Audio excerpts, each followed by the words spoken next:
gotten a feedback, you've never landed a role, you just finished university, you're about to go for NYC, you're wrapping up NYC, you just finished your master's degree. This is for you.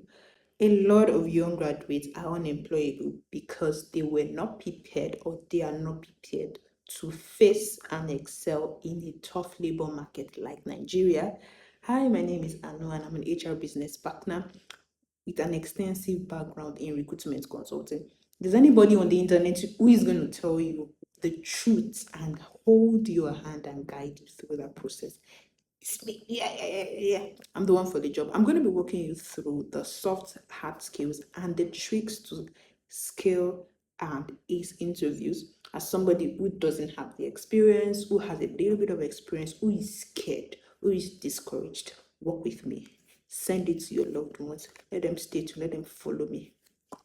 Yes, you graduated with a first class, second class, third class. Graduated with from a prestigious university, but you're unemployable. You don't have the skills, the presentation. You don't even know what to do. All you know is that you studied law, you studied engineering, and that's all you know. That's theoretical knowledge of which is of course from a rinsed curriculum, is not applicable in the real sector. So I'm going to be walking you through how you as a young graduate can make yourself employable. Ability as a young graduate is the ability for you to present yourself as a value to the labor market, whatever labor market you find yourself, or to be specific, Nigeria, being able to have the right communication, the right presentation, even the right representation. How do you have the right representation? Your resume says a lot about you. It says a lot. Your resume is what people, the idea people have of you before they even see you, before they even have a conversation with you. The right presentation, meaning that when you show up for an interview, how do you do that? How do you communicate your value? Communication is very important. When you are speaking during an interview or you have been invited for a particular opportunity, what you say and how you're saying it, your verbal and non-verbal communication sets you up for success. It is what makes a huge number of people employable, and that is aside the hard skills that are required.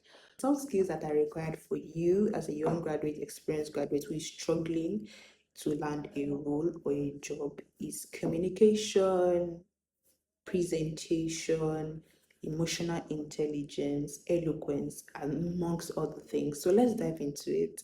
Communication is the way you are transferring the information you have in your head. Or it could be non-verbal or verbal communication. What I'm saying, how I'm saying it, am I maintaining eye contact? How is my mannerism, like they say? How am I communicating? How am I transferring that information? Am I stuttering? Am I apologetic? And amongst other things, presentation. If I'm to be given and awarded a particular job, am I going to wear boxers or bikini to that kind of place? No, I have to dress the part. And like they say, how you dress is how you be addressed. Also, the eloquence is everything. Why we understand that a lot of people have, there's a lot of interference from dialect and then accents and all that. That doesn't really matter. What you're saying and the way you're saying it is actually what matters. Dialect is not easy, neither is eloquence. I've never made someone punishable or has denied anyone of getting opportunities. Just the way you're saying it. Also, confidence is everything. If you know it, if you are prepared for the interview, confidence comes from knowing what you're doing. If a lot of people think that you can just show up for an interview unprepared and then you can be successful, I think if you don't know what you're doing, if you've not researched on what the job entails, if you've not researched on what they intend, what kind of person are they looking for, if you've not had a conversation, if you've not filled your brain with anything, there's nothing that's going to come out of it.